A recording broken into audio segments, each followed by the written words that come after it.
राहत इंदौरी साहब का एक शेर है कि अगर खिलाफ है तो होने दो, ये सब धुआं है, आसमान थोड़े ही है, सभी का खून शामिल है इस मिट्टी में, किसी के बाप का हिंदुस्तान थोड़ा ही है।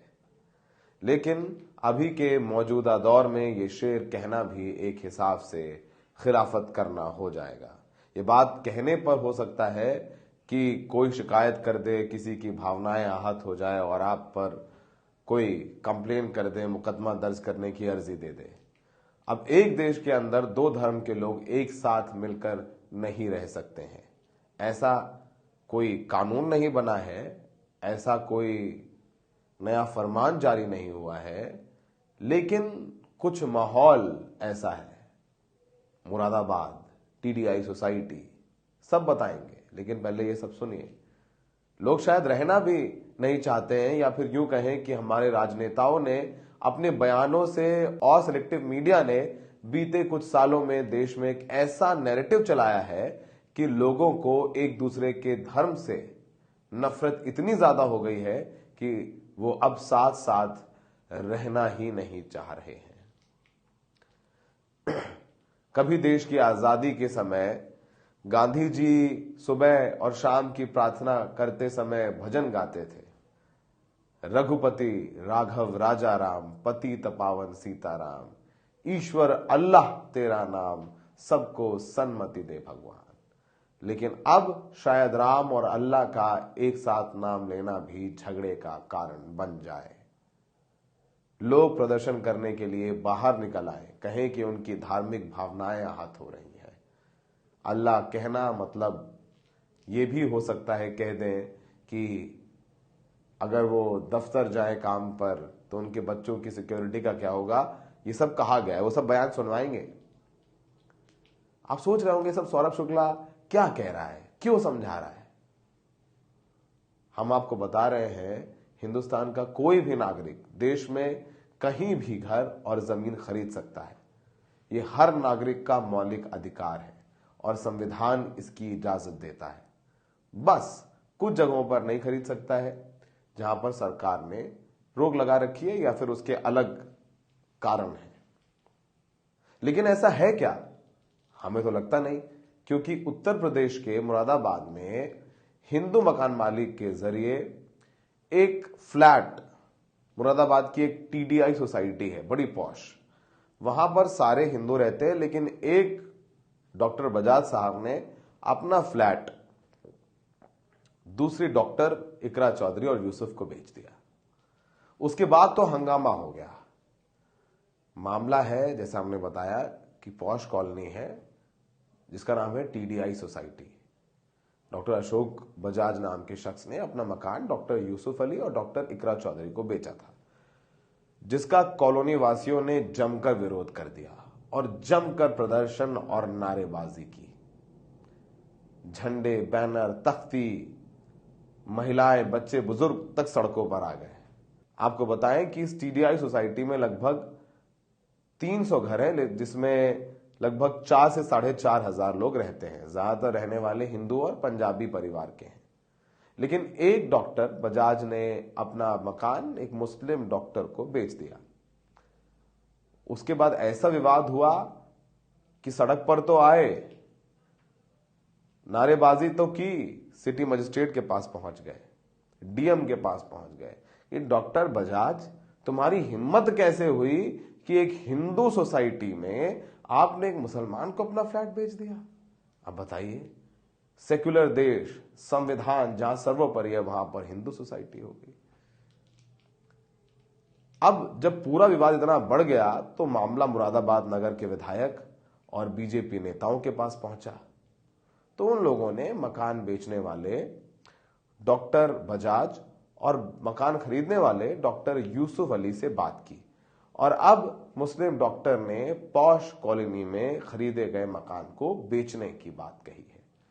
यानी जो लोग सड़क पर प्रदर्शन कर रहे थे वो कामयाब हो गए, जो नारे लगा रहे थे वो कामयाब हो गए, जो जय श्री राम कह के ये कह रहे थे कि एक मुसलमान आ गया है, फ्लैट में रहेगा, यहां अजान की आवाज आएगी, हम काम करने जाएंगे, हमारे बच्चों की सिक्योरिटी का क्या होगा, बताइए, डॉक्टर इकरा चौधरी, डॉक्टर यूसुफ पेशे से डॉक्टर है। खुदा ना खास्ता लोग अपने बच्चों की बात कर रहे हैं सिक्योरिटी की, उनको रात में कुछ हो जाए तो एक डॉक्टर इकरा चौधरी और डॉक्टर यूसुफ उनकी जान बचा सकते थे। सोचिए कितना दुखद है कि लोग सड़क पर आ गए, न जानते हैं न पहचानते हैं, लेकिन जो नेताओं के बयान हैं आप भूल तो नहीं गए। अगर इंडिया गठबंधन की सरकार बन जाएगी तो ये आपकी गले से मंगलसूत्र खींच लेंगे, आपका मंगलसूत्र खतरे में है, आपकी माटी और बेटी खतरे में है। तो वो जो बयान सुने वो सब इसका प्रभाव जो है समाज पे पड़ रहा है। राजनेता तो राजनीतिक लाभ लेने के लिए बयान दे करके निकल जाते हैं, लेकिन उसका असर कितना जहरीला होता है उसका जीता जागता उदाहरण ये मुरादाबाद की कहानी है। अमर उजाला अखबार में छपी खबर के मुताबिक नगर विधायक नितेश गुप्ता ने बताया कि उनके दफ्तर में डॉक्टर बजाज और डॉक्टर यूसुफ की तरफ से लोग आए थे। दोनों पक्षों से बातचीत के बाद सहमति बनी कि डॉक्टर बजाज के मकान को एक हिंदू खरीदेगा। इस बारे में डॉक्टर इकरा को कोई ऐतराज नहीं होगा। इसके बाद विधायक गुप्ता ने टीडीआई सिटी के मंदिर के पास कॉलोनी वासियों के साथ एक बैठक की और लोगों को इस बात की जानकारी दी कि भाई डॉक्टर इकरा चौधरी मान गई हैं, घर किसी हिंदू को बेच दिया जाएगा। जिसके बाद कॉलोनी वासियों ने अपना आंदोलन खत्म कर दिया है, वो अपने घर चले गए हैं। फिलहाल तो बस ये कहना है कि मुरादाबाद का एक मामला समझकर इस विवाद को देखने की गलती करना देश के लिए और देश के लोगों के लिए एक बड़ी भूल है। टीवी चैनलों ने जो हिंदू मुसलमान की गंध फैलाई है वो पहले बड़ों के दिमाग में घुसी, फिर बच्चों के, और अब पूरे समाज में इस नफरत का असर दिखाई दे रहा है। ये पहला मामला नहीं है और ना आखिरी होगा, लेकिन इन सब घटनाओं का असर एक समाज के ऊपर बहुत गहरा और बहुत दूर तक असर करने वाला रहता है। और फिर जब उत्तर प्रदेश हाईकोर्ट के जज जस्टिस शेखर कुमार यादव विवादित बयान देते हैं तो धर्म के आधार पर नफरत फैलाने वाली बात कहते हैं तो क्या ही सोचा जाएगा। लेकिन जो कठमुल्ला है, जिसे कह लीजिए आप, शब्द गलत है लेकिन कहने में गुरेज नहीं है, क्योंकि वो देश के लिए घातक हैं, बिगाड़ने वाले लोग हैं, जनता को भड़काने वाले लोग हैं, देश आगे न बढ़े इस प्रकार के लोग हैं, उनसे सावधान रहने की जरूरत है। कठमुल्ला ये सही शब्द नहीं हो सकता, लेकिन मैं इसे कहने में संकोच नहीं करूंगा क्योंकि ये देश के लिए हानिकारक है। ये हानिकारक है, देश के खिलाफ है और भड़काने वाले लोग हैं। सार्वजनिक तौर पर वो ऐसे लोग हैं जो नहीं चाहते कि देश आगे बढ़े और हमें उनसे सावधान रहने की जरूरत है।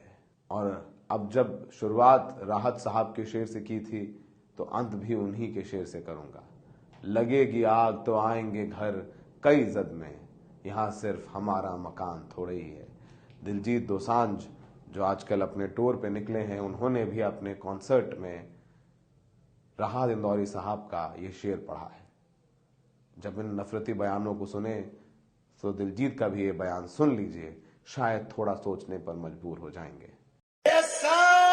हुआ है आसमान थोड़ी है, होने को शान थोड़ी है, ये सब हुआ है आसमान थोड़ी है। सभी का खून शामिल है यहाँ की मिट्टी में, किसी के पास तो आपने दिलजीत दोसांझ का ये बयान सुना और अब सुनिए उन नफरती लोगों को जिनके नफरती बयानों और जहन में भरे जहर की वजह से डॉक्टर इकरा चौधरी हार गईं। संविधान में जो सेक्युलर लफ्ज है वो हार गया और उन्हें अपना घर बेचना पड़ा। सुन लीजिए उन मकान मालिकों को जो नारे लगा रहे हैं। बस अंत में वही बात है, जिन्हें नाज है हिंद में वो कहाँ है, जिन्हें नाज है हिंद पर वो कहाँ है। क्या नाम है आपका? जी नैन्सी अग्रवाल। कहाँ रहते हैं आप लोग? जी मैं टीडीआई में रहती हूँ। टीडीआई में हम सब लोग हिंदू परिवार मिलजुल के आपस में रहते हैं। हमारा यहाँ मंदिर है जिसमें हम लोग हर मंगलवार को पूजन पाठ भी करते हैं, दिवाली होली सब त्योहार हम लोग मिल बांट के बनाते हैं। सब एक ही समुदाय के लोग रह रहे हैं तो एक जैसा त्योहार, एक जैसा माहौल रहता है। समस्या ये है कि एक बंदा बिना किसी को इन्फॉर्म करे रातों रात किसी को मकान बेच करके शिफ्ट हो रहा है, वो भी दूसरे संप्रदाय को। आप सोचिए, जहाँ 400-500 परिवार एक ही संप्रदाय के रह रहे हैं, अगर वहां पर आज एक परिवार आया है दूसरे संप्रदाय का, कल को तीसरा मकान भी आएगा। पैसे की जरूरत हर किसी को है।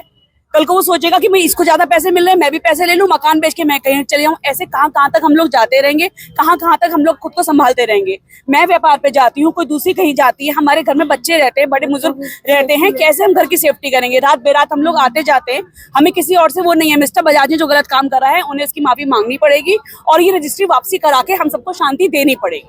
किसका मकान है और किसको बेचा है? ये मिस्टर बजाज का मकान है जो रातों रात यहाँ से भगौड़े के रूप में भाग गए हैं मकान बेच के।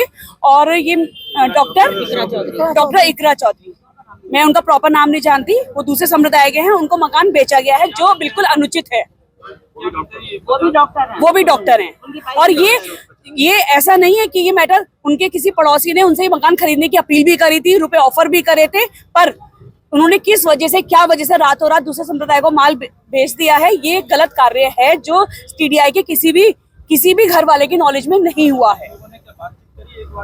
उन्होंने किसी ने फोन नहीं उठाया, किसी का फोन नहीं उठाया। बहुत से लोगों ने फोन लगाया और फोन नहीं लगाया, उन्होंने किसी की बात का जवाब नहीं दिया। बहिष्कार किया जाए, उनका बहिष्कार होना चाहिए। मैं सभी डॉक्टरों से भी अपील करती हूँ, उन्हें भी उनका बहिष्कार करना चाहिए। जो गलत कार्य करता है आदमी, उसका बहिष्कार हर बंदे को करना चाहिए और हिंदुस्तानी को करना चाहिए।